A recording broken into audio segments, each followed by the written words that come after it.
ஆழ்வார் எம்பெருமானார் ஜீயர் திருவடிகளே சரணம். அஸ்மத் ஆச்சாரியம் திருவடிகளே சரணம். ஸ்ரீமதே ராமானுஜாய நமஹ. ஸ்ரீசைலேச தயாபாத்திரம் தீபக்தியாதி குணார்ணவம் யதீந்திர பிரவணம் வந்தே ரம்யஜா மாதரம் முனிம்.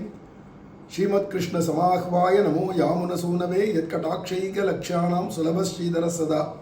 மன்னுயிர்காள் இங்கே மணவாள மாமுனிவன் பொன்னடியாம் சங்கமல போதுகளை உன்னிச் சிரத்தாலே தீண்டில் அமானவனும் நம்மை கரத்தாலே தீண்டல் கடன். அஸ்மத் ஆச்சாரியன் திருவடிகளே சரணம். உத்தமன் பேர்பாடின்ற 3வது வாசகம் திருப்பாவைக்கு அழகிய மணவாள பெருமாள் நாயனார் வியாக்கியானம் சொன்னதனுடைய பாதி வியாக்கியானத்தை முன்னாடி அனுபவித்தோம். மேலும் தொடர்ந்து அழகிய மணவாள பெருமாள் நாயனார் சொல்லக்கூடியதான நாம சித்தாந்தம் என்னங்கிறத பார்ப்போம். திருநாமம் தான் எல்லா அதிகாரிகளுக்கும் வேணும். இதே ஒன்றுத்துக்குமே சக்தி இல்லாதவன் அயோக்கியம் பாபி இவாளெல்லாம் சொல்லக்கூடியது நாமம். நம்மளாம் பாகவதாளாக போயிட்டோம், நம்மளாம் ஸ்ரீ வைஷ்ணவாளாக போயிட்டோம், நம்மளாம் கர்மயோகியாக இருக்கும், இல்லை ஞான யோகியாக இருக்கும், பக்தி யோகியாக இருக்கும், நம்மளாம் பிரபன்னனா சரணாகதனா போயிட்டோம் அப்படின்னு பல பேர் அதிகாரிகள் இருக்கா இல்லையா? அவள்லாம் நினைப்பா நமக்கு என்னத்துக்கு, நமக்கெல்லாம் நாமம் தேவையில்லை, நம்ம தான் கர்மயோகம் பண்ணுறோமே, நம்ம தான் ஞான யோகம் பண்ணுறோமே அப்படின்னு நீ நினைக்கக்கூடாது. நீ கர்மயோகம் பண்ணுறவனுக்கும் நாமம் வேணும், பக்தி யோகம் பண்ணுறவனுக்கும் நாமம் வேணும், ஞான யோகிக்கும் நாமம் வேணும், சன்னியாசிக்கும் நாமம் வேணும், பிரபன்னனாக சரணாகதி பண்ண ஸ்ரீ வைஷ்ணவனும் நாமத்தை சொல்லியே ஆகணும். இதுதான் எல்லா அதிகாரிகளுக்கும் வேணுன்றார். திருநாமம் தான் எல்லா அதிகாரிகளுக்கும் வேணும். கர்மயோக நிஷ்டனுக்கும் பாபக்ஷயத்துக்கு திருநாமம் வேணும். நான் கர்மயோகம் பண்ணுறேன் அப்படின்னு இருக்கிற எல்லா கர்மாக்களையும் அனுஷ்டிச்சா கூட அங்கேயும் கடைசியில் நடந்தால் நாமத்தை சொன்னாதான் அந்தந்த கர்மா பூர்ண பலன் கொடுக்கும். ஏன்னா பாவங்கள் நேரும் இல்லையா? மந்திர லோபம், கிரியா லோபம், ஆஜ்ய லோபம், திரவிய லோபம், உச்சாரண லோபம்னு எல்லா விதமான லோபம், கிரியைகளில் பல லோபங்கள்னா குறைவுபாடு, எத்தனையோ விதமான குறைவுபாடுகள் உண்டு. ஒரு ஹோமம் பண்ணி முடிக்கிறதுக்குள்ளால எதை பண்ணாலும் பல தீர்த்தமே சுத்தம் இல்லாத நீ ஆச்சமனியமே பண்ணக்கூடாது.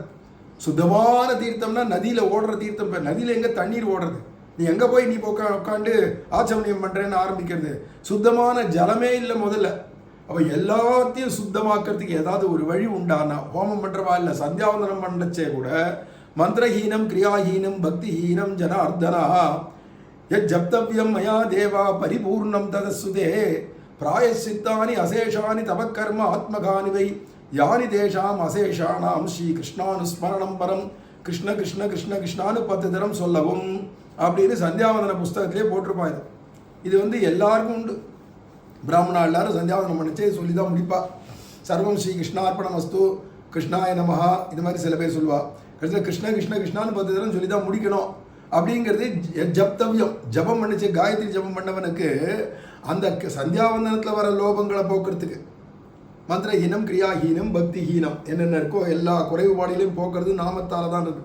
இதை நான் கர்மாக்களை பண்ணுற ஹோமங்கள்லாம் பண்ணுறேன் அப்படின்னு போனீங்க. ஆனால் அந்த ஹோமத்தில் கூட கடைசியில் பூர்த்தியாச்சே என்ன சொல்கிறான்னா மந்திரஹீனம் கிரியாஹீனம் பக்திஹீனம் ஜனார்தனா உதாசனா யத்து தந்து மயா தேவா பரிபூர்ணம் ததஸ்துதே பிராயஷ்சித்தானி அசேஷானி தபக்கர்ம ஆத்மகானிவை யானி தேஷாம் அசேஷானாம் ஸ்ரீ கிருஷ்ணானுஸ்மரணம் பரம். ஸ்ரீ கிருஷ்ண கிருஷ்ண கிருஷ்ண கிருஷ்ண கிருஷ்ணா.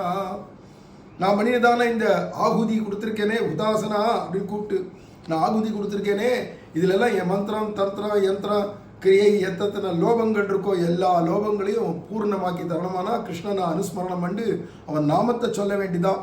மேலும் ஆச்சமனியத்திலேருந்து ஆரம்பிச்சான்னா எல்லாத்துலையும் அச்சுதா ஆனந்தா கோவிந்தா கேசவா நாராயணா மாதவான் இந்த 12 நாமங்கள் 15 நாமங்கள் திருப்பி திருப்பி ஒரு நாளைக்கு ஒரு பிராமணனே எத்தனை தரம் பண்ணுறான் ஆச்சமனியம். ஆச்சமனியம் பண்ணுறது பூரா நாமம் தானே, சொல்லி தானே ஆகணும். கார்த்தால எழுந்தா ஹரி ஹரி அப்படின்னு பஞ்சகால பாராயணனான ஒரு ஸ்ரீ வைஷ்ணவம் கூட கார்த்தால ஹரி சொல்ல ஆரம்பிச்சு ராத்திரி மாதவான்னு படுத்துக்கிச்சே சொல்கிற வரைக்கும் நாமம் தானே அங்கங்கே வச்சிருக்கா.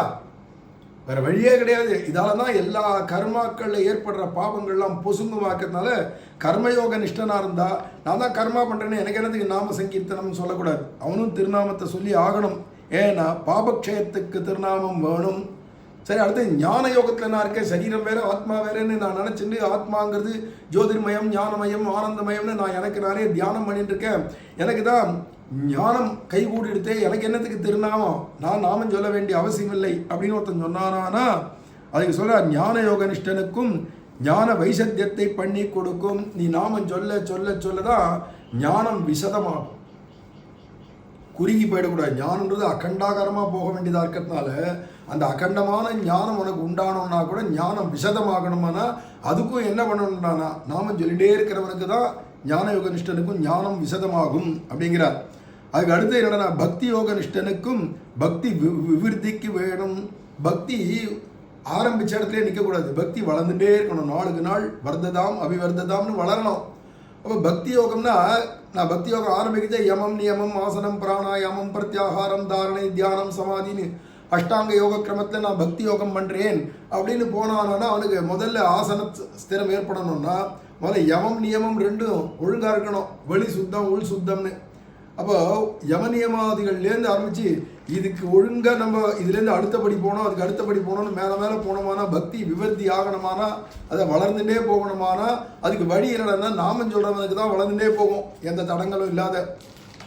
இல்லை உபாசகனாக இருந்து ஒரே மந்திரத்தை திருப்பி திருப்பி திருப்பி திருப்பி உபாசனம் பண்ணுறேன் அப்படின்னு சொன்னாலும் அவனுக்கும் நாமம் சொல்லணும். சொன்னாதான் அந்த உபாசனை பலிக்கும், மேலும் மேலும் அதில் தீவிரத்தை உண்டாகும் உபாசனை பண்ணுறவனுக்கும். அதனால பக்தி யோகம்னு பண்ணுறவனுக்கும் பக்தி விவருத்திக்கு வேணும். பிரபன்னனுக்கு நம்மளை மாதிரி சரணாகதி பண்ணதான ஸ்ரீ வைஷ்ணவாளுக்கெல்லாம் என்னடான்னா தேக யாத்திரைக்கு வேணும் பொழுதுபோக்கு. உயிர் உள்ள அளவும் வைகுண்டம் போய் சேர்ற வரைக்கும் நமக்கு என்னடான்னா பாதேயம் புண்டரீகாட்ச நாம சங்கீர்த்தனாமிர்தம்னு கருட புராணம் சொல்றதா இருக்கிறதுனால கட்டு சோறு நமக்கு வைகுண்ட யாத்திரை போறச்சே கூட உயிர் போயிடுத்துனா கூட பிராணம் பிரிஞ்சு போயிடுத்து, உயிர் பிரிஞ்சு போயிடுத்துன்னா வைகுண்ட அர்ச்சராதி மார்க்கத்தில் போச்செல்லாம் நாராயண நாமம் தான் சொல்லிட்டு போகலாம். அதான் நாரணன் தமாரி அப்படின்னு அவள்லாம் எதிர்க்க நாராயண நாமத்தை சொல்லக்கூடிய பாகவதர் வரார் அப்படின்னு வரவேற்பா, பூர்ணகுமெல்லாம் வச்சு வரவேற்பா அப்படின்லாம் சொல்லியிருக்கு. இல்லை ஆச்சாரியர் பேரை சொல்லி அடியேன் ராமானுஜதாசன் ராமானுஜா ஸ்ரீமதே ராமானுஜாய நமஹா யதிராஜா அப்படின்னு ஆச்சாரியர் பேரையாவது சொல்லிட்டு இருக்கணும். அதுதான் முக்கியம். அப்படிங்கிறதால இவனுக்கு பொழுதுபோக்கே இதுதான். தொழில் எனக்கு தொல்லைமால் தன் நாமமேத்த பொழுது எனக்கு மற்ற அதுவே போதும்னா இல்லையா, பொழுதுபோக்குறதே நாமத்தில் தான். அதனால இவனுக்கு நாமஸ்மரணம் அப்படிங்கிறது பிரபன்னனுக்கு தேக யாத்திரைக்கு வேணும். விரோதியை போக்கி திருநாமம் சொல்ல வேணும் என்னும் விளம்பம் பொறாதவன் இரே இதுக்கு அதிகாரி. ஏன் எனக்கு என்னென்னலாம் விரோதி இருக்கோ அந்த விரோதிகளெல்லாம் போக்கிண்டு அப்புறமா நான் திருநாமம் சொல்கிறேன். அதான் தகுதி இன்மையெல்லாம் போக்கிட்டு நான் தகுதியை சம்பாதிச்சுண்டு நான் நாமம் சொல்கிறேன், அது வரைக்கும் நான் பொறுத்துக்கிறேன் எல்லாத்துக்கும் அப்படின்னு இருக்கிறவன் அதிகாரி இல்லை. பிறனா அது எல்லாம் பார்த்துக்கும், நாமமே எல்லாத்தையும் பார்த்துக்கும். அதிகாரியா அதிகாரியிலையோ தகுதியோ தகுதி இல்லாத அதெல்லாம் பார்த்துக்கும், நம்ம சொல்லிட்டு இருப்போம் அப்படின்னு இவன் பாட்டுக்கு சொல்றவன் தான் இதுக்கு அதிகாரி அப்படிங்கிறாங்க. கிருஷ்ணானுஸ்மரணம் பரம் பேர் பாடி, அதுவும் அந்த பேர் பாடுறது கூட எப்படி பாடணும்னா பிரீத்தி பூர்வகமாக பாடுகை.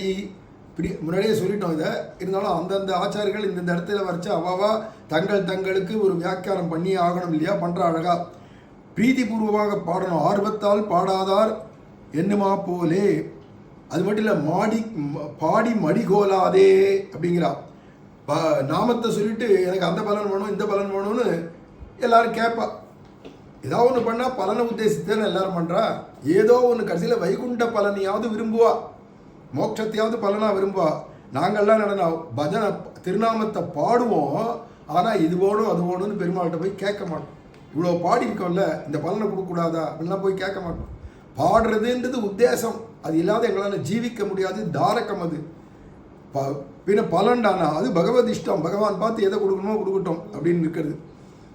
இதுதானே பிரயோஜனமாக உடைய நாங்கள், இதே நாமத்தை சொல்றதே பிரயோஜனமாக இருக்கக்கூடிய நாங்கள் அப்படிங்கிறா. அதனால பாடி நெய் என்னோம் என்றவர்கள் பாட்டிரே அப்படின்னு. நீ எவ்வளோ கூட இவா என்னடனா பாடி நெய் உண்ணோம்னா மற்ற விஷயங்கள்லாம் போக்கியமாக நினைக்க மாட்டோம், பகவானுடைய திருநாமம் தான் எங்களுக்கு பரம போக்கியம் அப்படின்னு நினைக்கக்கூடியவான் நாங்கள் அப்படின்னு பேர் பாடி நாங்கள். இந்த இடத்துக்கு புங்கானுபுங்கமான வியாக்கியானம் நாம சித்தாந்தம் எப்படி போடுது பாருங்கோ. இதுக்கு அடுத்தது ஜனன்யாச்சாரியார் 2000 படி 4000 படின்னு 2 பண்ணியிருக்கார். இதே ஓங்கி உலகந்த உத்தமன் பேர்பாடியில் அவர் என்ன வியாக்கியானம் பண்ணுறான்றதை மேலே அடுத்து அனுபவிப்போம். ஆழ்வார் எம்பெருமானார் ஜீயர் திருவடிகளே சரணம். அஸ்மத் ஆச்சாரியம் திருவடிகளே சரணம். ஸ்ரீமதே ராமானுஜாய நமஹ.